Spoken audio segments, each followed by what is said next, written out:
We have to move all this because it's supposed to be a certain number of inches between the panel and the furnace, and there's not enough inches in between the panel and the furnace. And we have to move the water heater because the water lines is going over top of the panel, electrical panel. Of course, you can't have a water line. If it busts, it's gonna go in here, it could catch the whole house on fire. So we got to move all this. So now we got to re-coordinate this. Then if we move this, we got to re-coordinate the ductwork. So now we looking at spending another $10,000-15,000. So those are things, those are little issues you got to come up with when you're doing these houses, man. It's just frustrating.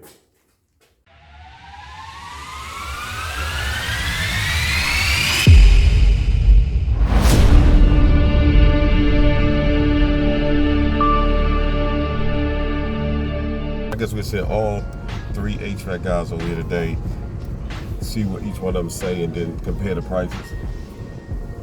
Let's see who can pull the permits and all that. This on the back door, right? Yeah. He said he could get something over. So we get that done. So I got 2 people looked at Moreland. What, for the HVAC? Same 2 guys I'm sending over here. They already looked at 15 people. All right. And I'm sending them over here today so we get a price. What's important is that you gotta because I don't even mind paying if I know what I'm getting. Right. Like the 2 guys that I'm sending for HVAC, and I didn't have a work experience with this particular situation, so I won't speak on that. But one guy did my job in my house. And the first guy, he did a job in both my houses. He did furnaces at both my houses. So I know he's a little older cat, but he do good work. He's clean, you know what I'm saying, reliable, dependent. And I remember back in the day when I was younger, and he put me on a payment plan. He put my furnace in. So a good brother. The other guy, I know him, pretty stable guy, solid guy. So sometimes you might pay, I say even $1,000 more. It's not always about money, because sometimes you get what you pay for. Somebody that may cut corners, or somebody that gonna come on time. You got your house open, you're expecting somebody to be there. Particularly you're in a timeline like in this particular situation, because you need the HVAC guy to come run that ductwork so the rest of the trades can get in and do what they need to do. Plumber, electrician, so forth and so forth. Because eventually, if that person don't show up, if they flaking on you, they could get in your way and cause you a delay in your project. So it's important to have somebody that has a business acumen in terms of integrity and all that stuff. Because man, those are the things. We got 1 million people that probably can do HVAC work, but if they're not on time, they're not dependable, they're not consistent, that could set you back. That could cost you money. Even though they might be $2,000, $3,000 cheaper, the other stuff is going to cost you money because time is important. Work for I went to school with work for the bank. So I called him, and he would let me control all 100 of those properties. He's like, well, if you can find buyers, I'll let you assign the property to them. And as a favor, I would go around and check on all the houses for them to make sure they're not vandalized, the grass is cut, that people are not living there, that it's vacancy, that they vacated the premises or whatever. If it need to be boarded up, let them know. Because he was paying real estate agents to do it. So I said, he wanted me to do it for free. And in turn, he'll let me control the properties and find buyers for him. That way he didn't have to spend any money. I would charge, I would charge the buyers a fee when I found them the house. You have to make sacrifices. Then do things that other people not willing to do. Like, I got to know people, and I got to figure out the people that I met. I figured out, like, when I was selling those houses, those wholesale deals, I always have to give people proof of funds because I didn't want to waste my time showing them the houses. They didn't have the money to buy them, right? So I would get everybody that wanted to see the houses because they were good deals. I was selling them for like $10,000, $15,000. They was worth like $150,000. So I would get their proof of funds to make sure they had the money to buy the houses. So I started building my client list, and I would know how much money they actually had because they would send me a bank statement or a line of credit statement to buy the houses. So then the ones that I seen had money, I knew that I had to form some type of relationship with them if they were cool or ethical or whatever. And then by building those alliances and doing good business and just being a good person, I still had those relationships today. Like every one of my clients I ever had, I still got the relationship. And I got the relationship to the point where I could just call them and say, this is a good deal. Send a deposit. They don't even have to look at the house. I'll look at the house for them. But I surrounded myself with people that I thought would be beneficial in the future.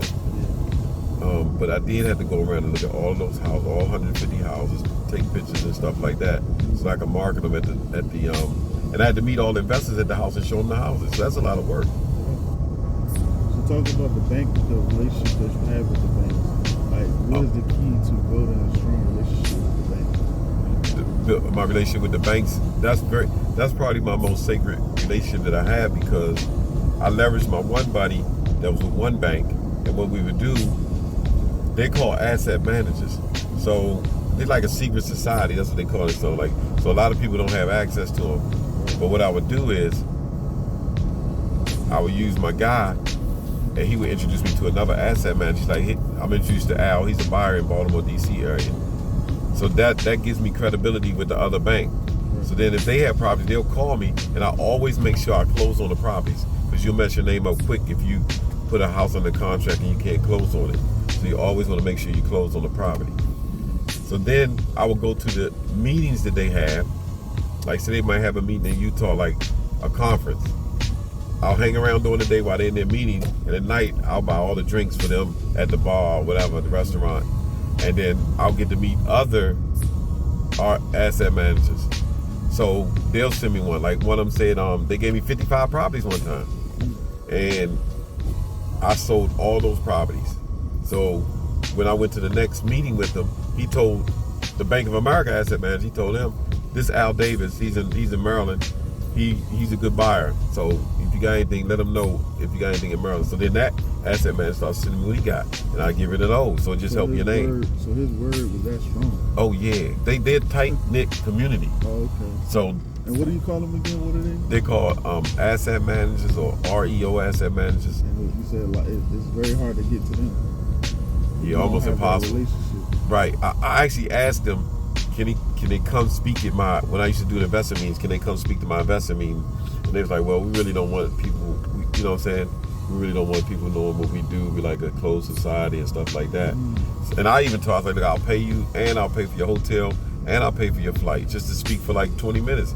But he didn't want to do it. We at Home Depot now, so we're going to go ahead and get these supplies, meet everybody.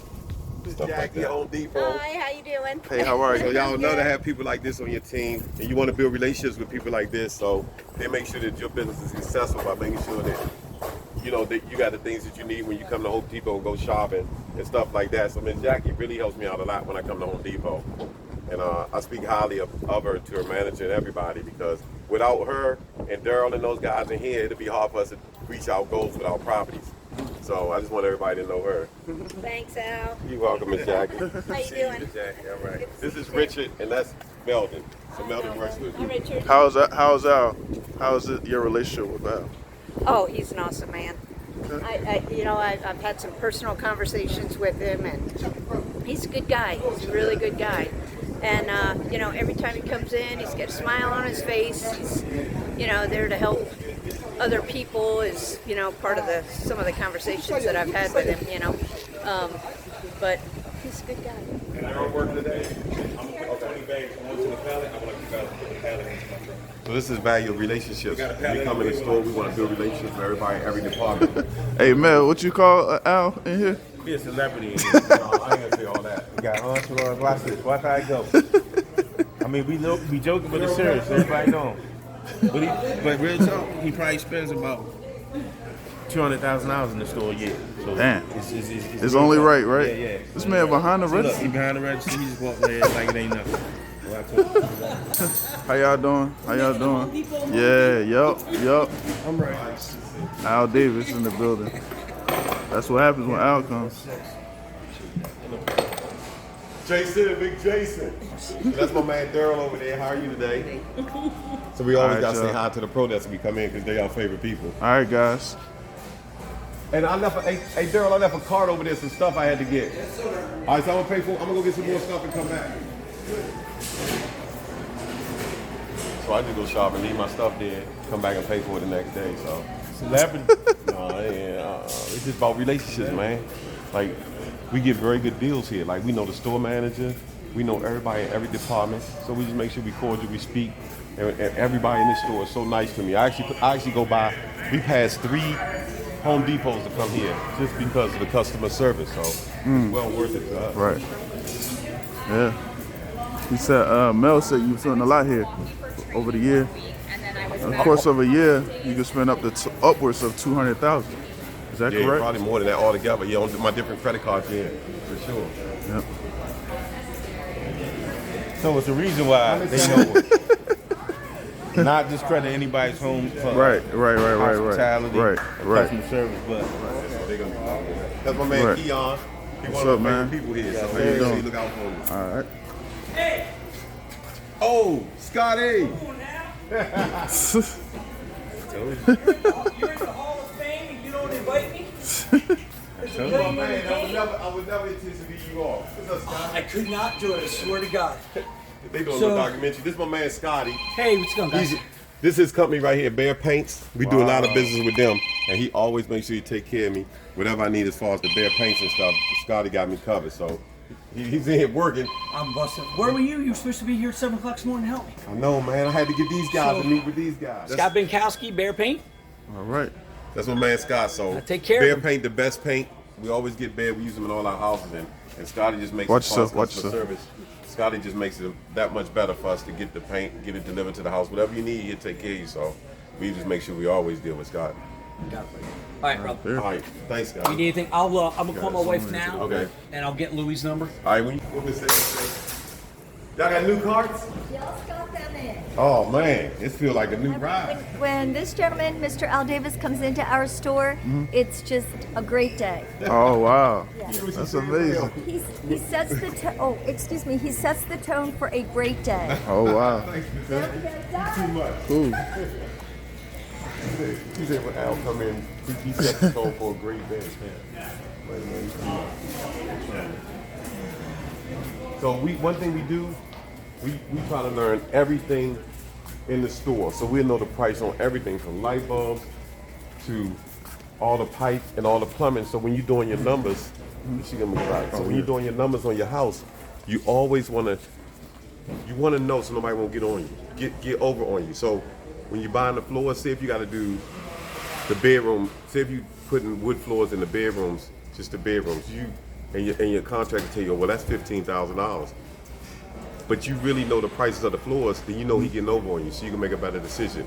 But if you don't know, you just got to trust what people say, and that's never good, man. So you can trust, but always verify. So the only way you can verify at Home Depot is knowing the majority of how much the majority of the stuff costs in here. So that's why we try to get to know all the prices in here. So we just try to get to know all the prices of everything in the store. So I'm sorry. that's the plumbing aisle. You got to know how much things you're gonna need in the house, like which kind of thermostat. We generally use this thermostat, so you got to know the prices on that. And over buying these things over all the years, we generally try to know the price on pretty much the main stuff that we get for every single house. So it's just real important to know. You know, Brother Mel had said something at the last property he was at about having a certain extra money set aside in case, like, the things that happen, like what happened in the basement today that you learned. yeah. Basically, we call it contingency on your rehab number. So you say bill 5 to 10,000 at least. Yeah. So let's say if you come in at 75 with your rehab numbers for a house, then I would say just push that to 80 to 85 because you never know. Because a lot of times we haven't tore the house apart yet, so we haven't taken the walls off, so we don't know if it's structural damage. We haven't been up on the roof, we don't necessarily know that. We tend to put a roof in there automatically, and then we can just take back off of that number. But I say 5 to 10,000 because you never know if you got to run electrical some kind of weird way, because some of the houses just are different. A lot of the stuff, houses in Baltimore were built back in the 40s and 50s, so a lot of the stuff is not up to code. So that's the difference when you get in a house. You're trying to run your electrical, your mechanicals, your trades is definitely always tricky. It's always tricky. And you gotta know what I would do if I was a beginning investor. I would come in, like take this out for instance. You know every house you're gonna need to probably put a tub in there. So you wanna come and look at the prices of the tub. Like that tub right there is $429. This tub over here is $319. Now, hand and right hand tubs, so you gotta figure out, you know, how much each one costs. You know every house you're gonna need at least one toilet. You're gonna have, if you're doing a total rehab, you're gonna try to put everything new in there. So you want to figure out what kind of toilets you want to put in your houses. Like toilets can range from this toilet is $379. You got to look at the features on that. And then you got a toilet here that's $189. So if you just want a standard toilet or if you want a toilet that has a lot of extra features to it, so you want to price that. So when you're doing your number, you're like, okay, I know I need 2 toilets, so that's going to be approximately $400. So you say knowing those prices is essential to knowing your rehab. Exactly. Otherwise, you're gonna get taken advantage of by a contractor. Right. And contractors know if people know what they have the knowledge or not. So a contractor can easily put in a budget to install a toilet at $600. Right. But you don't know, if you don't know that he only paid $189, that means he charged you $400 for labor for like an hour job. So I would never accept that. Yeah. Outrageous. Yeah. So those are the things. Like they called us the other day from cabinets. They gave us cabinets at half price. Right. So that's all for having the relationship. Right. So I just came in and bought every cabinet. I basically came in and bought every cabinet they had back there that I needed, except for Lazy Susan, and just left it up at the front. So now I got to put it on the back of the truck and take it somewhere. So those are the advantages of having the relationships with the store. So buying maybe gently used floor model stuff that may be scratched, is advantageous in the house because you're gonna save a lot of money. So you don't necessarily have to buy. It's still new. You might have a scratch on it, like the bottom of this. You see some scratches here, just in here. But hey, they give me a good deal on this unit. This unit sells for $598. But I might be able to get this unit for like $400. So it's just something to think about. And a lot of times you can buy or discontinue items, like items that they may bring out a new model. They're not gonna do that model anymore. It's still a brand new item you can put into your house. Still gonna look good. You'll be able to sell the house. So those are the deals we look for a lot of times too. A lot of times at Home Depot, particularly out, they'll call with flooring. They'll call with vanities. They'll call with extra stuff that they have because they have a lot of stock. So they'll give him a call and let him know that they have We it. got this stuff. You want this flooring? Right. You know, so you might get a case of flooring, let's say for $40, which normally might cost you $200 or $300. So think about what you're saving. You could do a whole house almost with that type of stuff. So it's just, something to think about. Honestly, I always think about buying the newest, latest stuff. Sometimes it's stuff that you can look at. Like, who knows what the latest laminate flooring is? We just know it's brand new. It looks good in the house. Like, I don't know the 2020 model of laminate flooring versus what came out in 2010. If it looks good, it's clean, it's crisp, you can put it in the house and you can do good with your And rehab. most people that's buying a house don't know that either. Absolutely. Yeah. I really appreciate everything. You gotta try to find ways to save money any way you can. Oh yeah, because but those are the things. Like, when I think about a lot of people buy samples. I know Sears used to have with appliances an outlet. So a lot of times it was the older items or the discontinued items or the items that were in the showroom floor in the main stores that they moved to the outlet that, they might, like you say, have a little nick in transit, a little scratch or something like that. Or maybe it was a special color that nobody, they ordered and then the person decided they didn't want it. Or maybe somebody bought something back. They changed their mind. So there's nothing wrong with it. It's brand new. You just have to figure out, if you can use that in your house and you save sometimes hundreds of dollars on those kind of deals.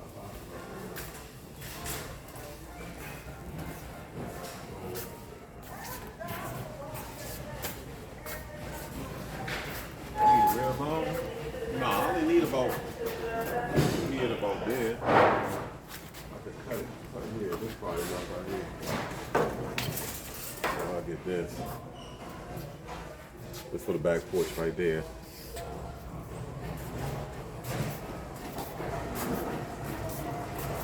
You want to grab these three? But no, I think they might be cheap up here. What's up, Walt? Yeah, I'm at Home Depot getting the railing for the back porch, on the back porch where the kitchen at. I'm getting the railing and the little balusters for that. Yes, sir. So, how long you gonna be there, Bel Air Road? Oh yeah, no, I'm at Home Depot now. So you want to just meet me at Bel Air Road? I'm just gonna buy the stuff that I was getting, so we can walk through when I get back. I could be in Bel Air Road in another 40 minutes. Okay, I'll wait for you. All right. I'll be there. Let me hurry up and check out. All right. Oh, yeah. Okay, I'll see you in a minute. No, these are cheaper, man. Look, this is what I'm talking about. I could get those are $2. The ones back there was like $6 a piece. So I can get these and cut them, or I can get some of these. But these are the square ones. See what I'm saying? Or the balances. Yeah. It might not be as straight as they should be, but I can get these and they can just cut them to the limit they need to cut them. Maybe I got that up there. Install the railing in the basement steps. I got that. Cover holes around water line and pipes. I got to think of that. caulk and wood putty around staircase, I got that. Sand the bottom steps, I got to tell them that. Stain the steps, you got to do that. Patch the cement in the rear. Repair rear deck railing. Repair rear deck door and install front door basement closet. And change the door in the middle bedroom. Install the backsplash over the kitchen. Change the shower head. So all that's already there. But what about the? You say nothing about that soap shit. You gonna have to bang it out and make it level. But he still got the tile there. Okay. No, but I mean, you didn't have it on the list. I just make sure Yeah, you. but I've been told him about that. Yeah. I'm maybe calling him around filming me today, man. This is my man Jason. How you doing, He take man? care of How the are you? protest, so make sure y'all holler Alright. at Jason when you come up to Joppa Road. Nice to see you That's guys. my man. All right, all right. I just then put a note on the side.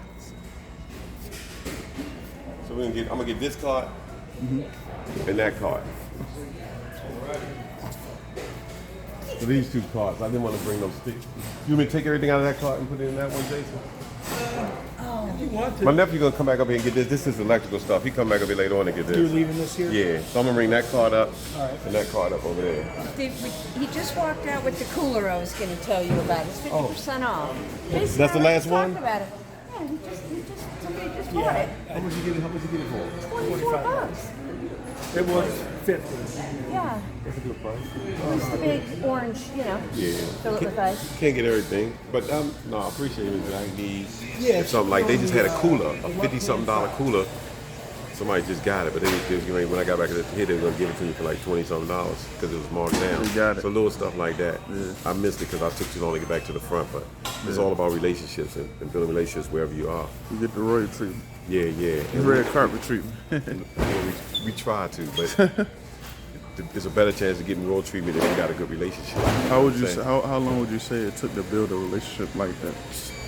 Yeah, I used to go to the store. When I first started, I went to the store up the street. Then I started coming here. What was this, 2022? Probably 2014, I started coming here. And then I just built a relationship with them because I spent so much money. You figure with all the credit cards, I probably spent $400 1,000. at this store, yeah. Wow. And then, once you just start speaking, off speaking, hi, you got any good deals and things like that. And then it just continue, and then they just help you. They see you doing the business, and you regularly in here. Like I'm in here every day. Yeah. Yeah. Jason, can you ring that up too? Jason, right there. You need these? Which one? You need a set? Those are the ones you was looking for, right? Now take that. Don't do them. We're gonna do them now. In the box of them, yeah. Just one or Which two? one? I'm gonna need one. How many in the box? It's 6 in this one. It's like 24 in this one. Now you get the 6 we'll need two.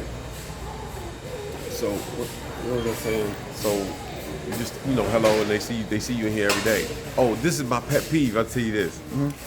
People always tell me Al, you should never be going to Home Depot. Your crew should be doing that. You need to work smarter.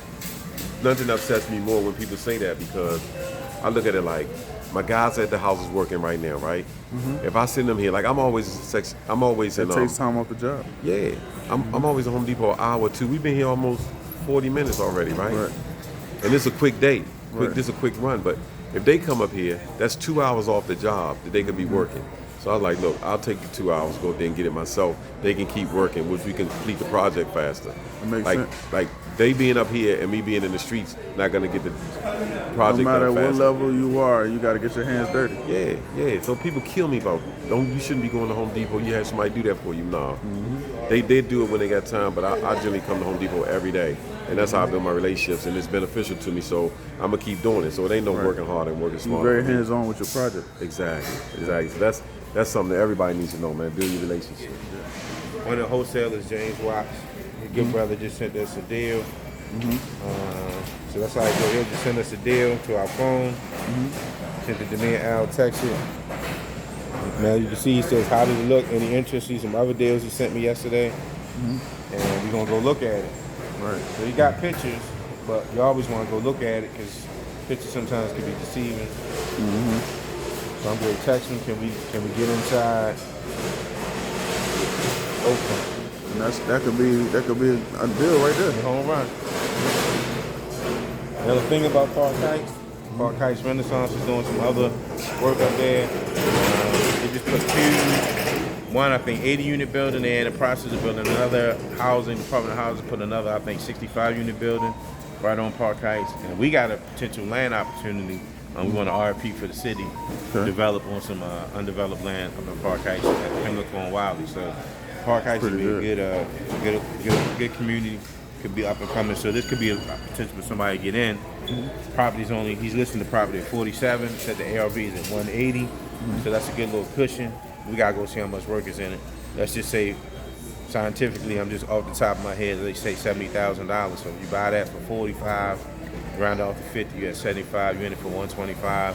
If it's at 180, you got maybe another 10, 15,000 in closing costs. So let's just say you're all in for like 140. You can sell it for 180, might can make yourself about $40,000. Wow.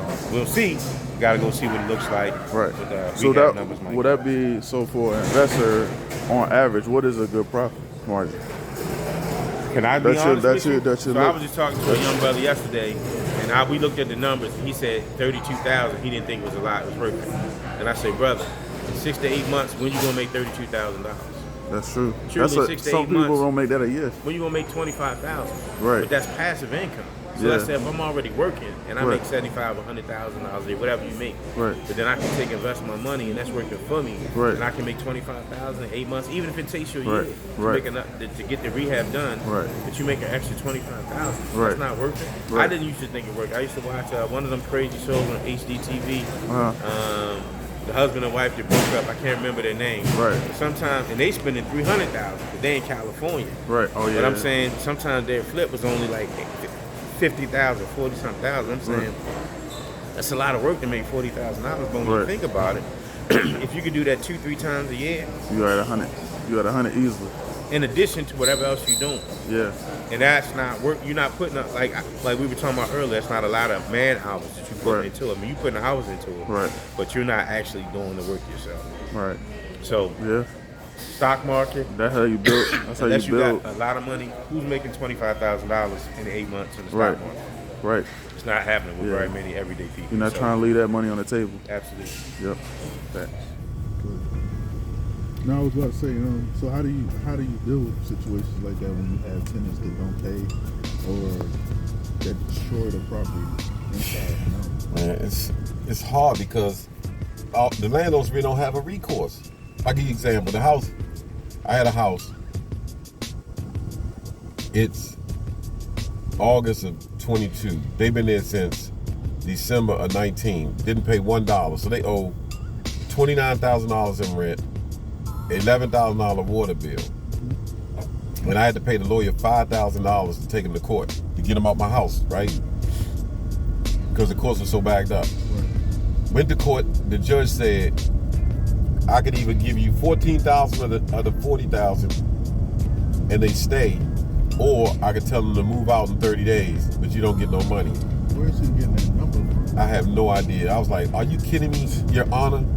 Like, my lawyers is up there speaking, but I got about the chair, went to the front. The lawyer said I was gonna be in contempt. I was like, they've been in the house for 3 years, ain't paid 1 penny, and then you don't want to get, you know what I'm saying? I can't get my money. You just tell me I'm gonna get $14,000, they can move. I don't think that's fair. So she tried to get me for contempt or whatever, but so they moved out, but they left the house. Now I got to do another $20,000 in work to get the house back, even in rental condition. But if I want to sell it, I got to do another $50,000. They destroyed the whole house, kicked holes in the walls, everything. It's like landlords can't win. That's why I'm trying to get out the game. So landlords just can't win. That's a horror story right there. Yeah, it's a hard story. So it's just tough for a landlord nowadays. So we're gonna go. Let's go see what's going on with this house. So they gave me a fine for the grass was too high. So I sent somebody to cut the grass, and then this is crazy. So how long has the tenant been vacated? No, the tenant moved out. Didn't let nobody know that he moved out. He left all this Maybe about a month stuff down here. Yeah. 30 days or more. Yeah, so look, check it out. They didn't bother about cleaning nothing up. They left the food in here. Look at the kitchen. Yeah. Disgusting. I'm saying I treated this tenant good, so it was a brand new house. This whole kitchen was brand new. The floors was brand new. The lights was brand new. Check the basement out.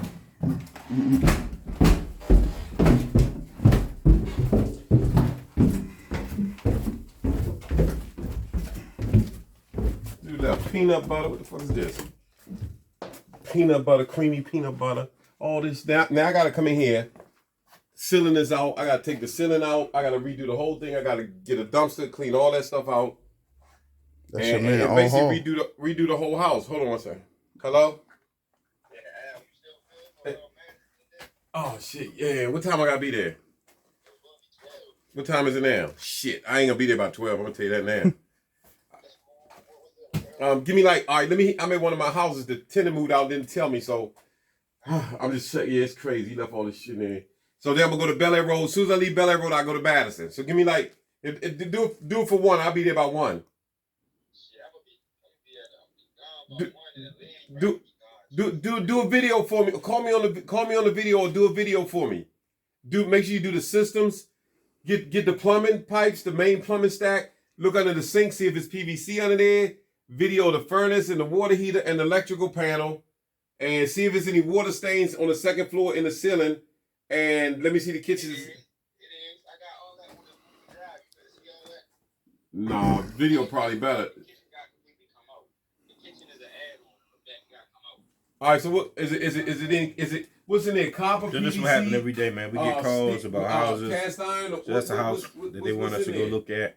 Mm-hmm. So we're not gonna be able to make it because what we're doing right now. So we're trying to get the pictures, get the video, so we can kind of make a decision. Cause I gotta do this. I gotta do this, man. Tenant moved out, man. That's my house is trash up the back door and everything, man. So. Madison Street's a good area. And then I gotta go to Bel Air and drop this stuff off so I can put that house on the market next week. And then we got I just call you when I leave there. If not, if you there, your man there, just tell him call me a video sometimes. Or just take videos or pictures of all the plumbing yourself of the furnace. Of the that's why it's important to have a good team. Yeah, so man, it's like you try to look out for people. You can't be nice or look out for people no more, man. You just gotta do what you gotta do. Keep this shit business. And then don't worry about no tenants, man. I can never care about tenants no more after these last 2 houses. You know what I mean? Right. I usually don't even collect the portion. Right. He had like $100 portion. I just like forget I ain't collected. But now I'm just gonna start collecting my portions and all that, man. I don't even care if they happy or not. So I'd have been better off being a slumlord putting them in here, as opposed to giving them a whole new brand new house. Right. So now I gotta come in, clean all this out, redo the floors. As you can see, redo the kitchen. Let me show you this. He drops it on the floor, crack the floor, so I gotta take up all the floors. I'm gonna leave the cabinets, don't look like they damaged the cabinets too much. And I'm just gonna try to just sell this thing now. Just fix it up and sell it, put like another 40,000 in it. And just fix it up and sell it, put it on the market now that the numbers are real high. Yeah. And just keep it moving. Let me see upstairs how I look upstairs. Don't look much better upstairs. It don't look much better. Look like they tore the closet door off right here. All this carpet was new. All the walls was new. I had blinds in here when we moved in, but I guess they tore the blinds down. Jeez. I'm gonna gut the bathroom now. I'm just gonna gut the whole bathroom. These are the dangers of having a tenant. Yeah. It can go left. Yep. See how dirty the wall is? Let me see if I can turn my flames off. Look how dirty the wall is. Shit. So, they didn't even care about putting their dirty hands on the wall. That's crazy. Yeah. So. That's still good. Yeah, we keep that. But, man, it's frustrating. I just want to get out of here. So they tore that running off, but they almost tore this running off. So how many people was living here? It was supposed to be a guy and 2 kids. And I think I came over, there's a lot more in here. I came over here one day. So these are the type of things that we deal with. Being a landlord, it just make you don't want to be a landlord, you know what I mean? So and he just stopped answering the phone? He never called me and told me he was moving. Okay, so when you found out it was vacant, did you call him? Yeah, I called him, but he didn't answer? No, he just said he had to move. When he asked, I'm like, well, when you just gonna call and tell me, you know what I mean? That's crazy. Yeah, we just got a notice from the city. That's how I knew it was vacant. It's crazy. We just gonna try to sell everything we got, man. There's no need to keep doing being a landlord as far as I'm concerned, so. Because of these experiences? Yeah, for these experiences, yeah. And the grass, I got till I find another tenant. Or if I sell, I gotta maintain the grass, so that's another expense. Was this a Section 8 tenant? It was a subsidized program, yeah. $1,600 a month. Huh? We might be starting our own management company to all you folks out there who need folks to manage your properties. We very seriously considering starting our own management company. Okay. Because that's the thing, it's tough out here. for a lot of people, they have 10, 15 properties. They don't have time to run behind the property. So we really thinking about having a good management company because there's not a lot of good management companies out here managing properties. So that's something we definitely thinking about. How do you get involved with that? Section How do 8. they find the people for you? Well, Section 8, I built it since 2004. We just built a relationship with them. And then we used to get referrals from them.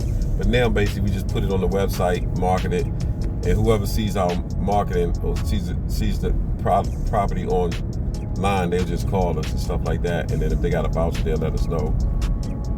And then we just submit the voucher to whatever program they're with. But we work with like 13 programs, not just Section 8. So we got 12 other programs we work with other than Section 8. For instances like this where the person vacate, do you find like that these programs, this happens more often when people in those kind of programs? Yeah, the program just stopped paying me. They're like, he moved, we stopped paying, nothing we can do. He left the house in shambles. That's on you. So the landlord loses again. There's no recourse for the tenant. There's no recourse to get the tenant. Tenants can basically do whatever they want. If they don't want to pay you rent, you can't get them. If they want to trash your house, you can't get them. You got to take them to court, all that shit. But the programs don't hold them responsible for nothing. So would you say being a landlord is way more riskier than being an investor? No, being a landlord is not risky. Well, it's risk in both. So the risk equal out. You know what I mean? Like, it's risk because you might miss a structural crack in there, then you're gonna lose all your money. You might not do the duct work. You might get a contractor that don't do good work. You're gonna lose all your money. You know what I mean? You run out of money, you're gonna lose your money. But I got 20 houses, so I only had problems with 2 of them. So, and I only did 2 evictions in the last 8 years. So I can't complain about a whole lot really about being a landlord because the good outweigh the bad. And the majority of my tenants, like all my tenants, is cool. It's just these 2 houses. I just had a problem with 2 houses, but I got 2 out of 20. What's that? 10%. Yeah. So I'd be more than happy I only had 10% problems out of 10% of my investments. So it's risky on both ends. Sometimes you get good tenants, sometimes you don't. But the tenant in that house right there, he was cool. I like him. Like personally, I like him. He was cool. I actually rent to him again. You know what I'm saying? On different circumstances. He was a good guy. The other tenants at the other house, I don't have nothing positive to say about them, so I'm just not gonna say nothing. And what are some of the responsibilities as a landlord? Like what are some of your responsibilities? Make sure your tenants are happy. Make sure that the houses you give them is somewhere adequate to live, and that's about it. Yes, hello? Yeah, No, I'm gonna do it right now. I'm gonna hang up and look at it right now. Alright, let me know what you need. All right, you got it. Some of the things we look for, we want to see the area. So I always say, where is it located? And then being around so long, I pretty much know every area in the city. So once they give me the area, I determine whether I want to go see it or not based on the fact whether I can sell it or rent it, right? Really, if I can sell it to one of my clients, if I can get it for the number that I need to get it for, to mark it up with my fee, and one of my clients buy it from me and still make money on it. That's what I'm looking for. So for a wholesaler to come to you, the investor, this is what you're looking for. Yeah, if they come to me, the house needs to be in an area where I can flip it. So if it's in an area I can flip it, I'll go look at it. There's some areas I think, if I could jump in, might be buying whole areas. So it might not be an area, but you could do a homeowner, just a flip, but you might could do a rehab and rent that property out. How do you determine that? Just based upon what the ARV is, after repair value is, based upon what's going on in the neighborhood, in the community. So you gotta look at the market a little bit, see what's going on. Just what Al said in terms of like the neighborhood. But some neighborhoods it's just they're in transition. Okay. So they're, for instance, like a lot of the older people in the community, they were homeowners, they're like seniors now. So they, if you look at the attrition, law of attrition in 5-10 years, they're gonna be moving out. And then there's not as many people moving back in. So a lot of those properties there may have been transformed to rental properties because the neighborhood just may have, don't have some amenities. You know, we talk about food desert, may not have financial opportunities. So yeah, it's not a necessary area that somebody might want to have a starter home and move to. For me, as I'm building my portfolio, I wouldn't turn my nose up on those properties because eventually those neighborhoods will change. So if you think about over there near Johns Hopkins is EBDI, if you look at all the South Baltimore around the waterfront, those areas were depressed areas 15, 20 years ago. And now they're coming up because people are building around those areas, development is going on in those areas. And so it might be something to get something now. You look up in 5-10 years, that property that you might pay $40,000 for is only worth, say, $90 fixed up. But in 10 years, 5 years, it might be worth $115, $120, $130. So you just never know. But then what I think about the blessing is you got this real estate that's a part of your portfolio that you can leverage to do some other stuff with financially. Whether it's, sell them, take some money out of them, take some equity out of them, maybe buy some other properties, or I don't know, buy some vacation home, buy a boat, I don't know, whatever you want to buy. So I just think, I wouldn't advise people not to buy in those areas because those areas could change. If you're trying to get quick money within the next 8-12 months, then definitely do a house and flip.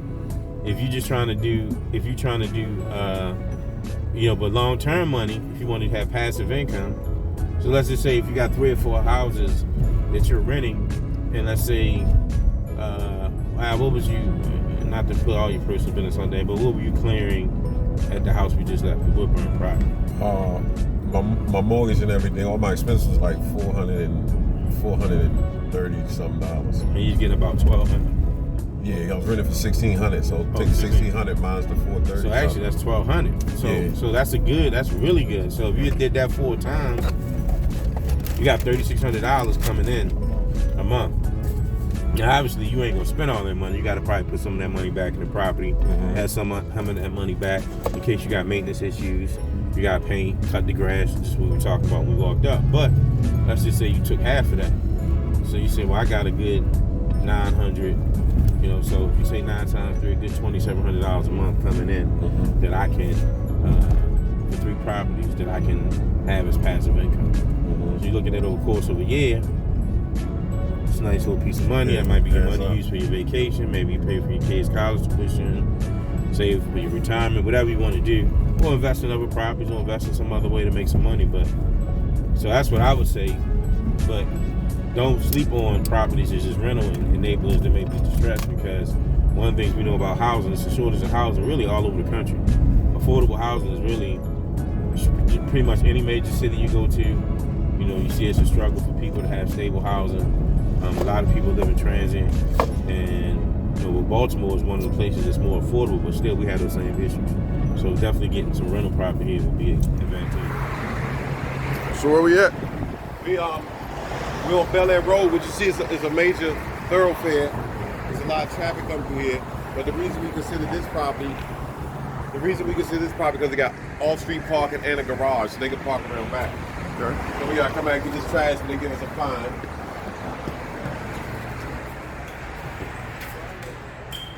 Trying to finish up the house this week so we can put it on the market. As you can see, all the lights are up. It's a beautiful light. Thanks. What kind of light is that? I don't know, some type of designer light. We thought it'd give us some type of appeal when we put it on the market. We put a bathroom right here, as you can see. Look at the faucet, we got the nice waterfall faucet. Good. Nice. Because it's on a busy street, we want to put some little things in it to make it more appealing. Okay. Okay, I'm gonna do it. I'm in another house now. I'm gonna do it as soon as I walk out of this house. All right, give me a couple minutes. All right, you got it. Oh, you like this joke? We about finished this. We about ready to put this on the market. Yeah. Huh? I'm trying to get 189, man. If I get 189.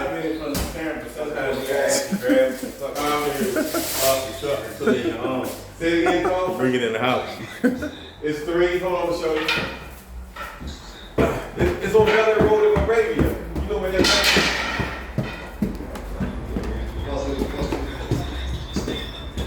Yeah, I got this joint for 40. Yes, I did. I'll show you the whole one. Yeah, I got it for 40. You look, I put the faucet like this. You only got to touch the faucet. Because on the busy road, man, I'm just trying to hook it up. Put ceiling fans in every room. Yeah, I just get good deals sometimes, you know what I mean? Nah, I'm gonna give you all the good deals so you get rid of them and make that money, man. Okay. My man Mel Jr. gets the properties when we get them, and we got little wholesales we put on. And if they find buyers, we just split the fee with them. So that's just the way we just help out people just trying to work hard and come up. This right here.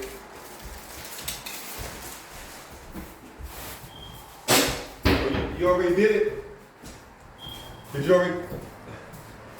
already cover it up? You already did that? All right, fuck, I got to take this back, man. Okay, now. What about the wrong piece? The bottom piece? The bottom piece for what? There. About $275. Yeah. Because it's 21 inches. He had a 15-inch there, but that's too small. Mm-hmm. What can we do to sand it, man? We just try to sand the best we can. Right. And put it sand, even if the color don't match all the way, we just. Okay, you already know. Yeah, I'm cool with that. Okay, let me show you this. What about the faucet for the kids? Hey, that's not it right there? No. No, I had a faucet. I bought a faucet here, didn't I? No, sir. All right, I think it might be one in storage. Yeah. Something nice. You want it to be gold? What color you No, want it? don't matter. Don't matter. Tell me about the This right here, the big thick one. With the thing in here, right? Huh? Yeah. I just bought the microwave, the dishwasher, the stove, the refrigerator, From and where? the air conditioning unit. From my man Alan. Alan? This is my question.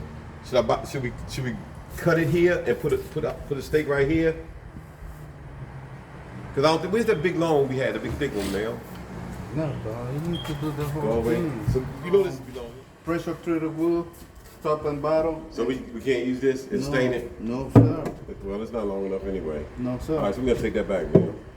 Unless you want to use this for the basement and use the other one, take the other one back. It's still short. Huh? It's too short. For the basement? Yes, sir. How many feet we need for the basement? No. We need two. Hold on. This is for the basement, Paul. We need the rail from here to there, right? Okay. And if that's too short, then Little bit short. but if we put it right on the end, just put it right there. It's just one more set. We good. See, we should be good. Or just reuse this. I just want to replace this. Let me show you why. Hit that light up here for me, man. I got it. Hold on.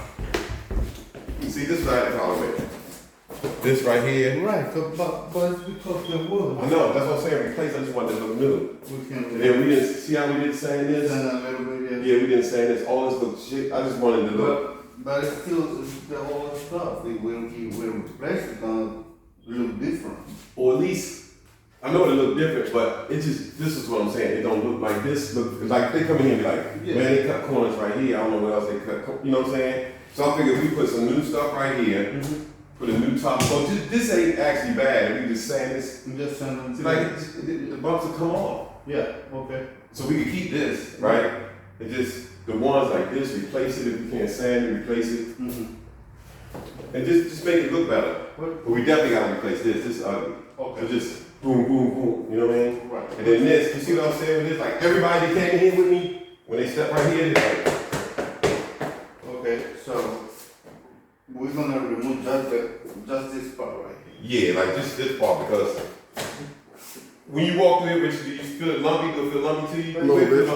This part definitely, because everybody said something right here. But you know from the beginning. Yeah, it was lumpy. I should have bought the stuff in the beginning. Right. Yeah, so that's my fault. Even to do To level it off. Level it off. But the off-road, if you keep walking right here, you're gonna spend the fucking bomb right here. Yeah, but I ain't worried about this too much. I'm just worried about that because most people are gonna come over here and stand right here when they come look at the house. Yeah.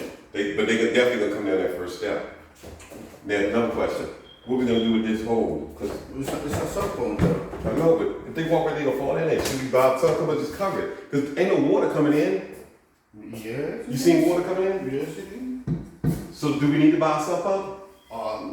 Cause then we gotta drill through the wall. No, I think the drain comes to outside. So what do? So do we need some pump in there? Yeah. Where we gonna send the water to? With the sump pump. Yeah, but when the sump pump suck the water in, where's it gonna go? Outside. Where you gonna run the line? The line is already. It's already there? Yeah. All right, I'll go by. Yeah. You going to Home Depot today? No, not today. All right, I'll go buy a sump pump in the morning. And all we gotta do is put it in and plug in, right? Okay. Yeah. All right, so what up? Wednesday, they put the air conditioning in and bring in all the appliances. Okay. And all we gotta do is do a little bit of stuff with the railing and put the backsplash in it. Then we, and the closet door, what's the stuff I take? The closet door in the bedroom and stuff like that. The shovel and stuff, the wire. Damn, I ain't tell I gotta go back to Home Depot and buy that. I just want to forward you Home Depot. Well, not today. No. Thank y'all, man, for tuning in. This is the first episode of the Dan of Life and the Real Estate Podcast. So we're gonna be bringing you more opportunities like this where you can just ride along with us and check us out as we're going in and out of properties, as we're going to Home Depot, as we're talking to wholesalers. In addition to our regular shows, we have hosts on. We wanted you just to kind of see it, to get a feel for it live and be immersed in what we do every day. So I definitely thank y'all for tuning in. I'm Meldon Dickens with my partner, Al Davis. Thank y'all for joining us. This is a day in the life. Hopefully you guys can duplicate some of the stuff we do on a day-to-day basis. Don't forget to go back to the podcast and look at the show and let us know what y'all feedback is if you're learning anything. And we really want to show y'all more what we do so we can continue to do this. But don't forget, this is a day in the life, and we're going to continue to show you guys what we do on a day-to-day basis so you can duplicate the successes that we've had.